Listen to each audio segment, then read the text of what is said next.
Hey everyone, my name's Commander Evie May, and Frontier just released the Caspian Explorer ship from Zorgon Peterson, and I would like to do an FAoff performance review on it. So if you don't know, I am a full-time FAoff pilot, so that means I fly FAoff all the time, and I love it. It's fun. It really increases my enjoyment of the game, and you know, I've been playing Elite for a long time, and it's pretty much one of the only things that makes me ever really want to come back anymore is just the flight model in FAoff is so much fun. This video isn't necessarily just for FAoff pilots. I will be talking about some FAoff specific maneuvers and some specific things that we look for as FAoff pilots, but I will be doing the best I can to explain everything. So with the intention of this video being for everybody, not just FAoff pilots. So, you know, if you've kind of stumbled in here and you've never seen one of these videos that I've made before on FAoff performance, cool. So like if you've ever been curious about what it's like to fly FAoff all the time, or like curious about what we look for, stay tuned. We're gonna have some fun today. So I just actually kind of want to talk a little bit about the aesthetics of the ship real quick while we have the camera rolling on it. I really love its design. To me, it feels like a kit bash of a bunch of different Starfleet vessels from Star Trek. If you don't know what kit bash is, it's basically when you take a bunch of like plastic models and a bunch of different kits and you literally bash them together to create something, you know, that comes out of your own mind, or I don't know, whatever. It's you're literally like breaking the rules and bashing multiple different model kits together to make something else. That's kind of what the Caspian feels like to me. It feels like this big old kit bash of Starfleet vessels. I see like the Enterprise NX-1, I see the Defiant in there, a little bit of the Voyager, but it's also unmistakably Zorgon Peterson.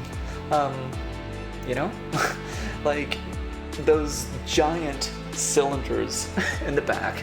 Like seriously, the whole entire back section of this ship is freaking thruster. Like, oh my gosh, I love it. So yeah, props to the team at Frontier who designed this ship. I really like it. It's so cool. I love seeing things like this when you have multiple aesthetics kind of crammed together. Made into somebody's own work. I really love that. So, we're going to be doing some flight tests of the Caspian today in FAoff. We're going to be doing about 4 tests. So we're going to go outside into space, outside the Coriolis, and do some very basic, fundamental FAoff maneuvers, just so we can see how it handles there. And then we are going to be at least attempting to fly the Caspian into the Coriolis trenches. So if you didn't know, if you've ever seen the exterior of a Coriolis station before, all those little nooks and crannies, generally speaking, you can get ships in there. However, the Caspian is a little wide. I have no doubt that I can actually fit the ship in there, but I don't know if how well we're gonna be able to fly. But we're gonna try.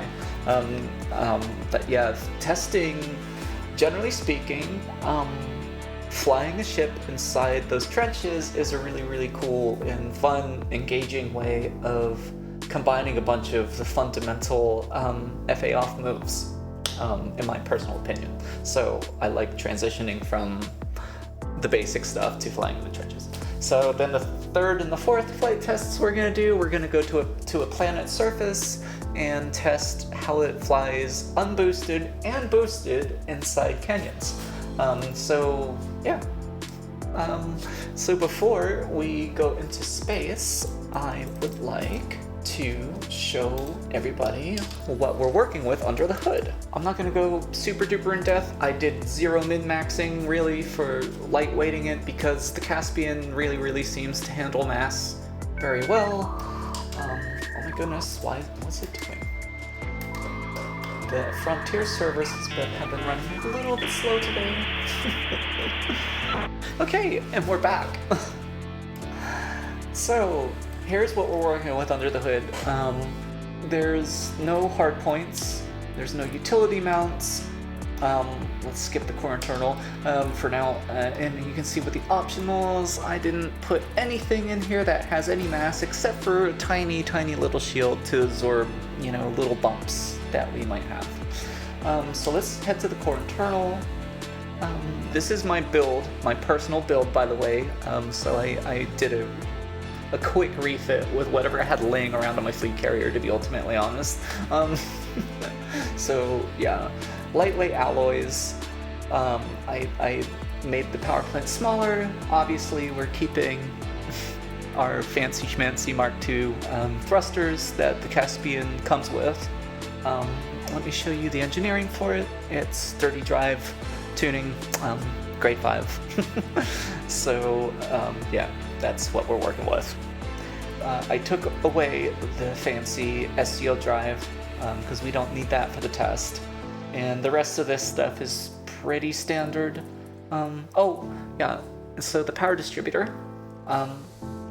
I went one size smaller because it's a large ship, and generally speaking, any ship above the size of smalls, power distributors, you can, like, as far as engine performance goes, you can always have perma-boost. And what perma-boost is just permanently being able to hit the boost key over and over and over.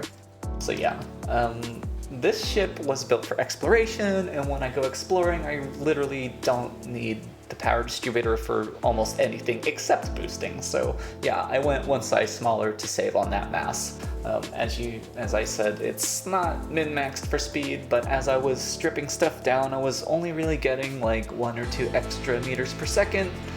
Some of the items I did get big chunks of speed, but I was kind of like, I got to 450 meters per second top boost speed, and I'm just like, it's good enough. It's a big ship, it's slow. So yeah, so let's go ahead and head out into space.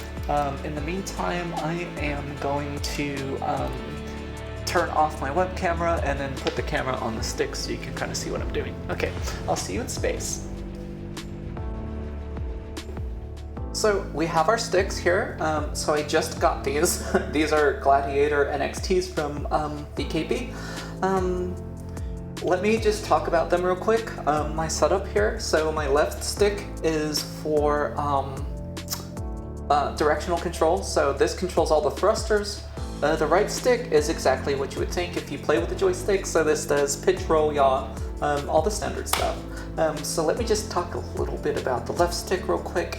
So I have forward, backward, mapped to forward and backward. I have up and down mapped to the twist axis, and I have left and right mapped to left and right.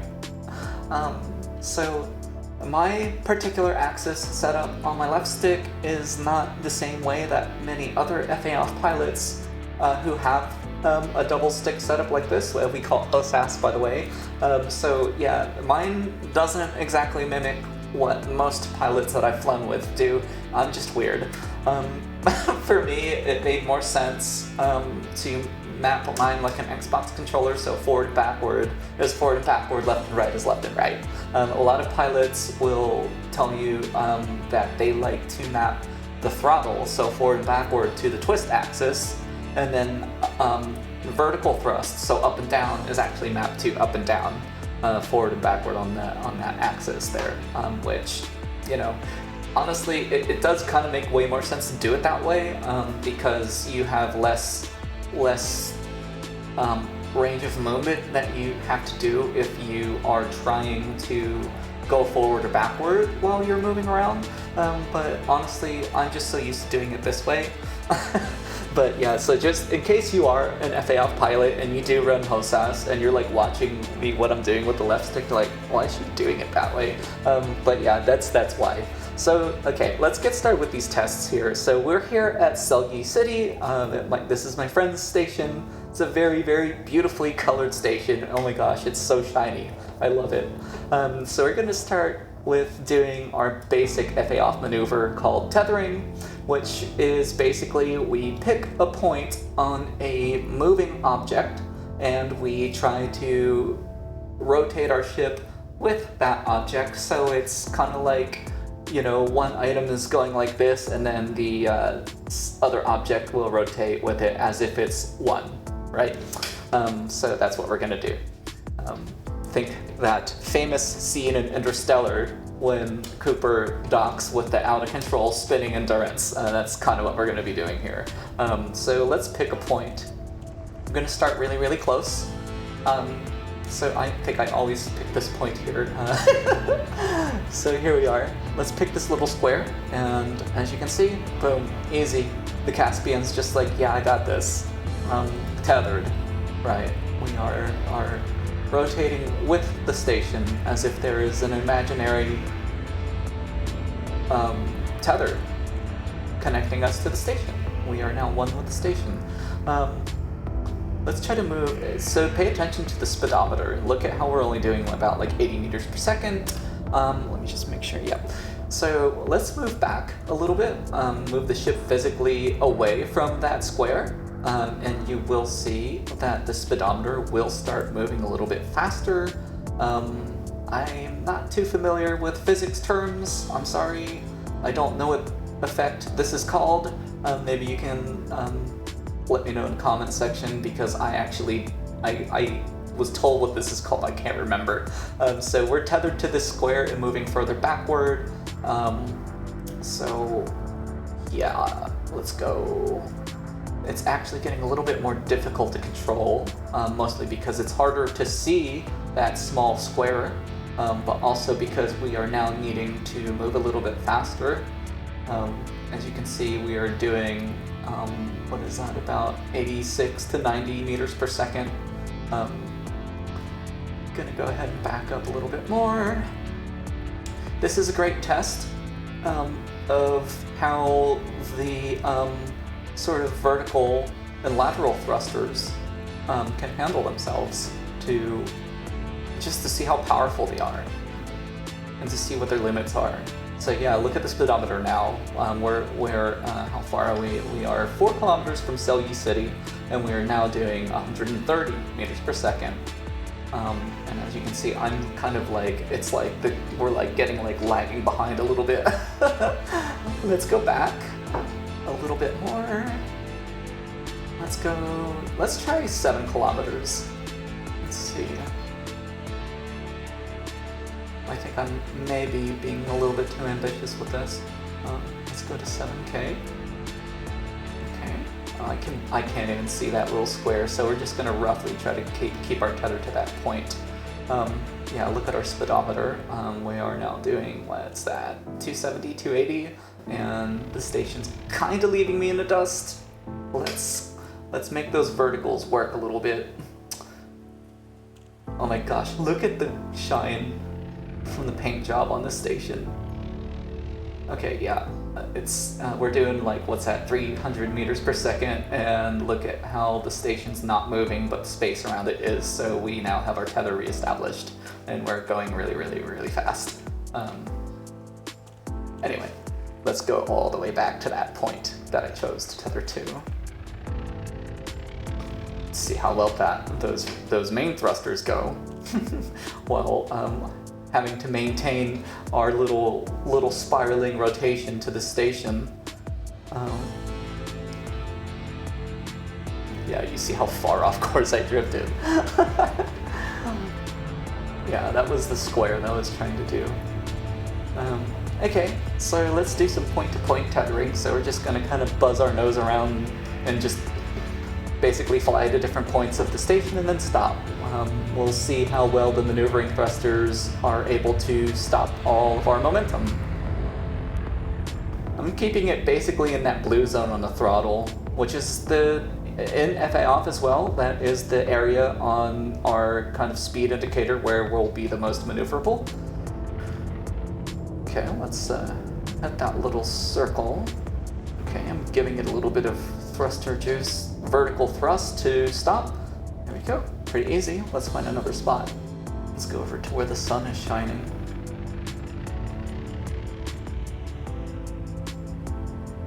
go to this point here. Very, very, very good.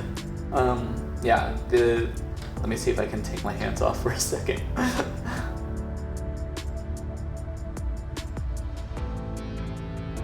Nice. Anyway, I'm pretty impressed with how the maneuvering thrusters are handling themselves and making the ship kind of go around the station, stop and go, stop and go. Especially when we're in that blue zone on the throttle, we are doing really, really well. So let's go ahead and try to take it into the Coriolis trench. I don't think this is going to go over too well because the Caspian's like way too wide. But let's go. I like this exercise because it's a really good combination of tethering and doing a whole bunch of other stuff, so like controlling all the thrusters. Basically we're using thrusters to make us go where we need to go inside those canyons there. All while maintaining our manual rotational lock to the station. So I usually do this in much smaller ships, but I've seen belugas, corvettes, and even cutters fit in here, so the Caspian should be able to fit. But I just don't think... Yeah, shields are already down. I mean, the thrusters are making the ship do exactly what I want the ship to do, but the hull is just too wide. So we're gonna go to the end of this trench, and I'm gonna try to turn left. That's where I think we're gonna blow up. But I will say that even right now, the throttle is not in the blue zone, but it is handling itself very, very, very easily in here. Granted, I'm going like super... Oh, we just bumped into something. Keep an eye on that hull gauge. I'm gonna try to turn. We're gonna have to do this very, very wide. If I can even do it. Oh my gosh. Oh my gosh. Did I do it? Oh. We did the turn. We're doing it. We're doing it. Yep, I did it. With 22 hull to spare. Oh my gosh. So yeah, honestly, if it wasn't so wide, I think I could have pulled that turn with absolutely zero incident. No problems at all. But like I said, this exercise is really, really good to really test that sort of thruster power. The maneuvering thruster power. Yeah, I'm dead. Oh my gosh, I'm so dead. Can I get out? Nope. There goes a rebuy. I'll see you back inside the station. So, I'm sure that won't be the last rebuy of my Caspian. I think I've pretty much seen all I need to see here at the Coriolis, though, because, yeah, I mean, the raw thruster power of the Caspian, really, really strong thrusters. I'm very impressed. The way it was able to revector and maintain tethering, you know, again, inside the trenches, I honestly, I think if it wasn't a large ship and it wasn't so wide, I think we would have been perfectly fine to just kind of endlessly cruise around inside of the Coriolis trenches, no problems. But you know, we kind of blew up. So there's that. I'm ready to take it down to a planet surface where we can have kind of more freedom to roam and test the thruster abilities. But if you've seen any of these videos, it would not be proper if I didn't try to boost in and out of the Mailslot before we went to the planet. So let's go ahead and do that real quick. My friend just built this starport, got this very, very nice paint job, and I am about to go potentially put a big old dent in it. Let's go. All right. So that was a full boost. As we already seen, it doesn't really go that fast, so it's not like we're racing a Viper. Oh no! Oh no! Let's try that again. Oh my gosh, that guy better get out of the way! No! Oh my gosh, it was a disaster. I'm still alive though, so we're gonna try this again.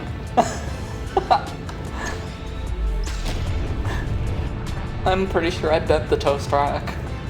But at least we didn't take that little Cobra out. Oh no, oh no, oh no, oh no. Yeah, that's right. You better get out of the way.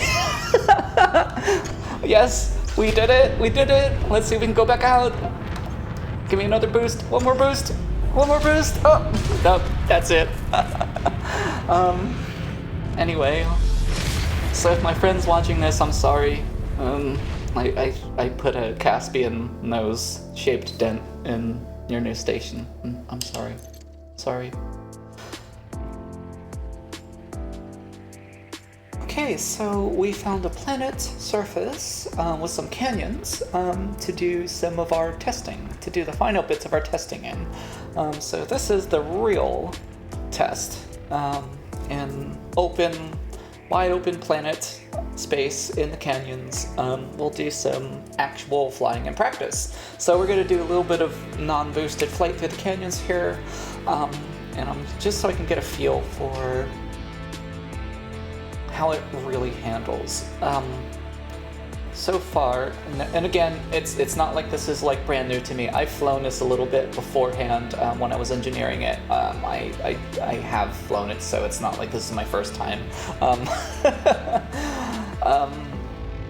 But what I can say is that the thrusters are very, very powerful, and I understand that this ship was advertised as being able to handle higher G planets, so I kind of expected this, especially the vertical thrust. You see, I'm giving it full vertical, and look at how fast it's moving upwards. And don't forget, this is a large ship. This is a very heavy, massive ship. I'm not flying a small or a medium. Yeah, so the vertical thrust, to me, is pretty strong. It's a little bit sluggish to start, but once it starts going, you can feel the power. And that feels like it's the case with all of the axes. So let's try, yeah, so like yawing, if you can see. Sorry, that was a yawing, pitching, and rolling. So very, very snappy, very responsive. But it does feel a little bit slow to start in all those rotational axes, and I actually kind of like that. Once it's a little bit slow to start, but once it starts, it goes, and I like that actually, because it's reminding me that, hey, this is a large ship. This isn't a small ship. So I don't know if that was intentional or if I'm just imagining things, but that's the vibe that I'm getting.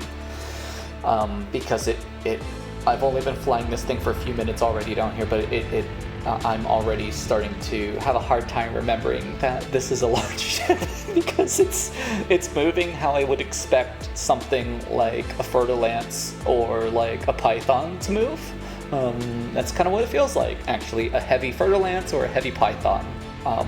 And both of those ships are very nice to fly in FAoff as well. So yeah, so far I'm loving this thing, not boosted. So let's just kind of cruise around. Let's follow the terrain for a second, and I can do a little bit of chit chat about FAoff for folks who don't fly FAoff. So if you're not an FAoff pilot, then you're flying FAon. So your flight computer handles a lot of, well, I think it probably handles most of the course correction. All you have to do is point the nose in a vector, and FAon does the rest for you. In FAoff, we have to make those vector corrections manually. And that's why you see me flying with 2 joysticks. It's immersive for me, it's fun, and for me personally, having 2 joysticks is the most ergonomic way for me to operate my spaceship FAoff all the time. I could not do this with a throttle. There's no way, because it's only forward and backward. But anyway, I can talk about controllers at some other time if y'all are interested. But anyway, yeah, so how I'm doing this is, for me, it's almost always, for me personally as an FAoff pilot, constantly changing vectors, either maintaining my current vector or trying to move along a new vector.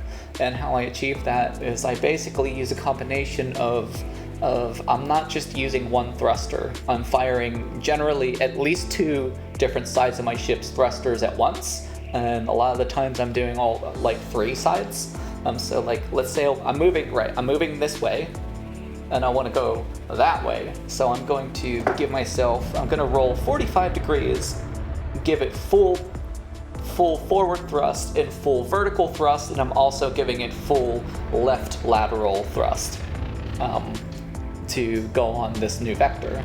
I was a little bit late because I had to explain it, so let's do this a little bit more smoothly. Let's turn right. See, actually, I don't think there's anything. Yeah, let's turn right around this curve. So you see that in practice, I'm rolling the ship 45, and I'm pitching up, and I'm also firing full thrust forward, left, and up. And that got me around that curve nice, controlled, and smoothly. So yeah, if you're not paying much attention, if I am actually in the zone and paying attention, it may actually look like I am flying my ship FA on, but I'm actually flying it totally manually FA off. And why do that, you ask? Because I think it's fun, and I want to. I really enjoy it. So let's take a look at these little things down here. Let's do some precision flight. Shoving the Caspian in spaces it probably shouldn't fit. Let's go this way. This is some stuff for like a Cobra, I swear. Yeah. But yeah, if you see what I'm doing there, it was kind of interesting because you saw me going perpendicular to the floor, and now my vertical thrust is no longer vertical thrust, it's actually lateral. They're acting as lateral thrusters. Well, depending on whatever perspective you choose to perceive this as, I guess, but yeah, you can do a lot of fun stuff FAoff with double sticks. So let's start boosting now. I want to talk a little bit about the boosting and specifically what happens when we press that boost key. So I'm about to start talking about the different boost phases, so if you already know about this, everything's chaptered, so you can just skip ahead. But if you don't know about the boost timing and the boost phases, I'm about to give a small little lesson on this, just so you know, because I'm about to perform a test on the Caspian, and without context it'll be a little confusing. Right, when we press the boost button, we all know that the ship goes forward really, really fast, right? That's what it's associated with. That's probably its primary function for most people. But stuff is going on more so than just making your ship go forward. So up on the screen here is a really, really awesome graphic. It was made a long time ago by one of my old FAoff mentors, Commander Sanderling. It's really old, but it's still relevant. It still works. We're about to actually test this. So you see there, that first blip is the spool up, charge up time. That's when we first hit the button, right? And we hear that cool sound. We have to wait a second before we get full acceleration. I call that phase 1. And the next phase, I call it phase 2, the main boost phase. Is when we get maximum power to our main thrusters, our rotational thrusters, and all of our lateral and vertical thrust. So when I say maximum power, not only are we getting a massive acceleration boost, but we're also getting a massive acceleration boost to our vertical, lateral, and rotational. So basically what that means is it'll move in all those directions faster, not just forward, and which is pretty cool. And then the next phase, after that main acceleration phase is finished, what some folks might not actually have realized is that the boost phase keeps going. You still get max power to all your rotations, so yaw, pitch, and roll will still make it, you'll be able to do all those movements a little bit faster than when not boosted. And then after that, then the boost is finished, and then you have to charge a new one. Why did I give that lesson? Well, so that main boost phase is what we're concerning ourselves with here. It's the amount of time that we get during that phase varies from ship to ship. So the Caspian is no different. I actually haven't tested the Caspian's timing yet, so we're going to test that right now. I have a pretty good idea for how long it is, but let me just talk about that real quick. How it concerns us as FAoff pilots is that we like to use the boost button primarily to help us revector when we're going way faster than where our throttle is in that blue zone down there, right? That blue zone where we're the most maneuverable. When we're going really fast, like well beyond, 200 to 500 meters per second, even, in our Vipers, when we're doing like 800 to 900 meters per second, we need that boost to revector, or else we're just gonna, we're gonna turn and nothing's gonna happen. We're just gonna slam and blow up on the canyon wall or something. So we use the boost in FAoff, especially at high speeds, when our maneuvering thrusters and main thrusters aren't enough to get us revectored. We use the boost. And knowing how long that main boost phase really helps. Some ships, like the Crate Mark II, have like a really short time. So like the Crate Mark II's got like I think a 1 or 1.5 second long main boost time, and then the Viper Mark III has a pretty long one. I think it's like 3 to 5 seconds, which doesn't sound like a lot of time, but it is a lot, because if you're in a Crate Mark II and you're trying to fly FAoff and you're sliding in one direction and you want to spin around, do a 180, and you hit the boost button, 1 second is not enough to get your revector off of one boost. In fact, you'll probably just slam into something and blow up. You would have to do more than one.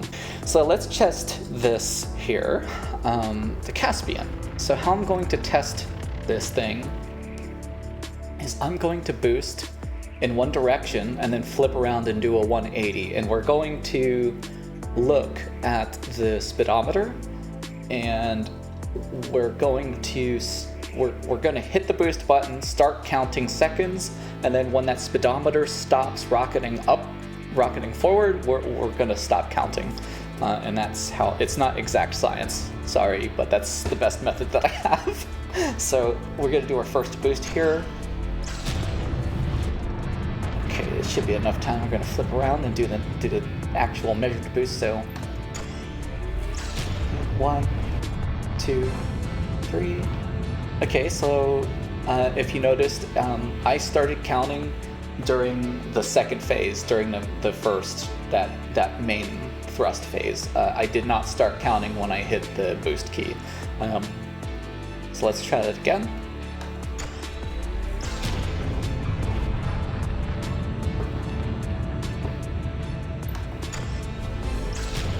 One, 2, 3.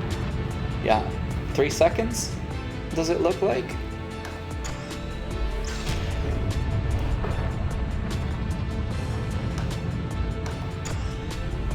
One, 2, 3. About 3.5. I started counting a little bit too early there. Oops. Do one or two more. 1, 2, 3. Yeah, it stops right at the 3 second mark, so 1, 2, 3. Yeah, I messed up. One more.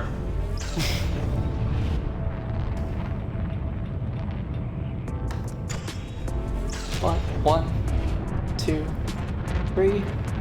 Yeah, about 3 seconds. Of course, I want to start counting the second I hear that sound. Maybe I should and just subtract a second.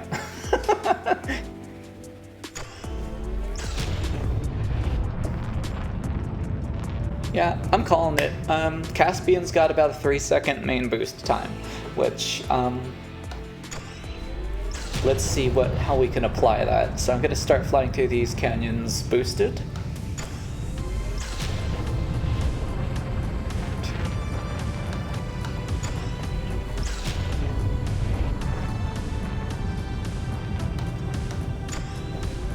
Wow, first of all, I have to say Some of... Oh my goodness, some of these moves I'm pulling off in the Caspian, holy moly.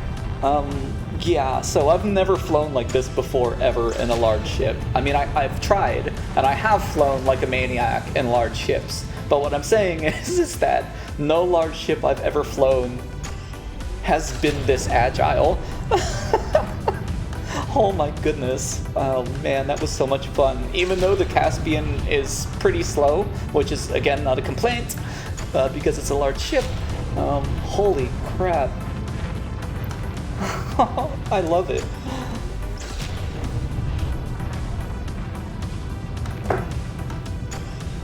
Normally I do this in head tracking, by the way. I usually am looking, since we don't have a well, it doesn't, that's irrelevant, but we don't have a vector indicator, but my head usually does turn on, my head turns into the vector that I need to be going in. So yeah, because I don't have that head tracking on, so it's hard to really communicate and show which directions that I'm trying to go, have it really make sense.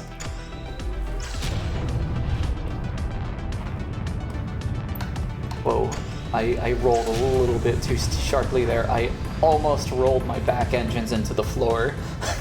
Gotta remember, if you do this in your Caspian, the Caspian is not a small ship. Okay, so there I applied the 3-second knowledge that we have now, that the main boost phase lasts 3 seconds. I waited and timed it, and then spun around and did a little 180J turn to avoid hitting that dead end wall there.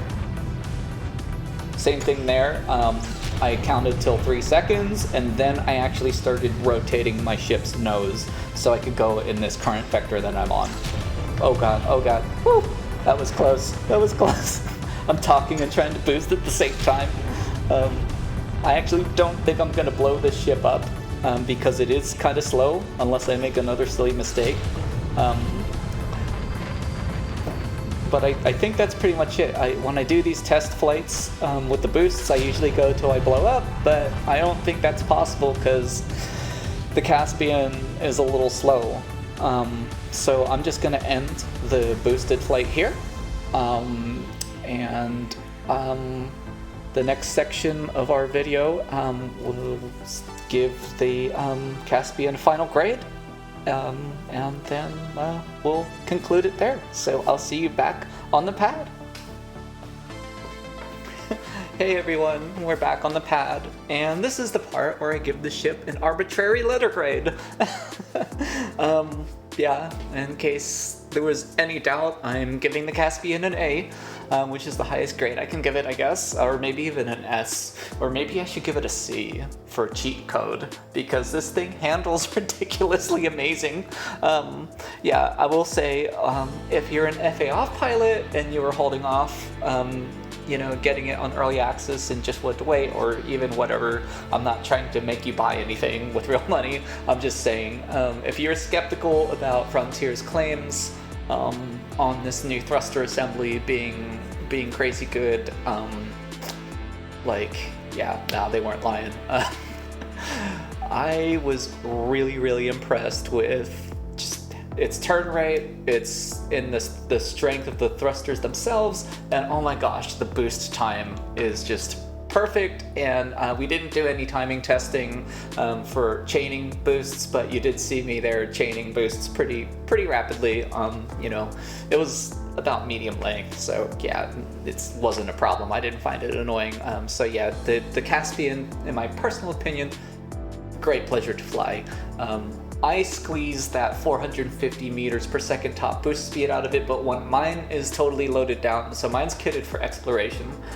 So when mine is fully loaded with all of the exploration gear that I have on mine, I think mine tops out at actually like 425, 430, something like that. So slow, but it's large, and it does all that other stuff that's really awesome. So like for me personally, the only compromise is its top boost speed, and I give it so much grace, because not only is it all those things that I love that I just mentioned, but I also love the way it looks. I'm a huge Star Trek fan. I love how it is reminiscent of Starfleet vessels, so yeah, Caspian is just a full circle for me. But as far as that FAoff maneuverability goes, it gets an S or a C for cheat code. So yeah, that's my final judgment on its FAoff maneuverability. So yeah, that's pretty much it. So if you missed it, I've been gone from YouTube for a hot minute. I'm back now. I did just do a channel update video a little bit ago, so be sure to check that out if you made it this far in the video. Anyway, I did ask a few questions about this particular video series on FAoff stuff, but I'll just ask it here. I'm doing this for like the new ships in Elite, but I kind of want to open it up to all the other ships. There's no reason why I should only be doing these for the new ones. I love to fly FAoff and I love talking about it, and I also really like making videos, so it would be kind of a win-win for me. But what do you guys think? Let me know. But yeah, other than that, I guess I'll see you next time. Thanks for watching. Bye!